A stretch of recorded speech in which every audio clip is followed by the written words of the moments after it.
Welcome to Not Milk Never Milk. Subscribe if you're lactose intolerant. In this video, I will explain how to sell things on Myntra. First, you need to understand Myntra's seller requirements and eligibility criteria. This involves ensuring your business meets their standards. Next, register your business on the Myntra seller portal, a straightforward online process. Finally, complete all necessary documentation, such as your goods and services tax identification number, or GSTIN, and your bank details, to ensure smooth financial transactions. This foundational step is crucial for a successful start. Once registered, focus on creating compelling product listings.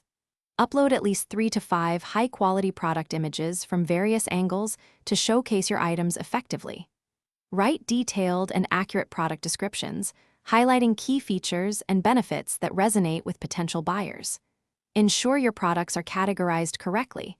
This significantly improves discoverability for customers browsing the platform. A well-crafted listing can make all the difference in attracting attention and driving sales.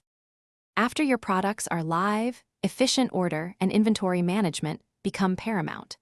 Process customer orders promptly, ideally within 24 to 48 hours, to maintain high customer satisfaction.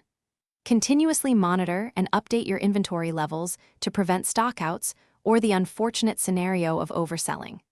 Leverage Myntra's integrated logistics services for seamless and reliable product delivery, ensuring your items reach customers efficiently and on time, building trust and repeat business. To boost your sales, actively participate in Myntra's various promotional campaigns and seasonal sales events. Offer competitive pricing and attractive discounts to entice buyers and stand out in a crowded marketplace.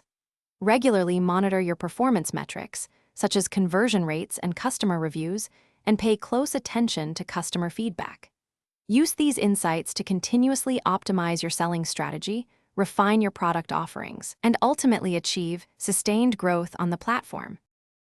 Thanks for watching. If this was helpful, leave a like and consider subscribing. See you next time.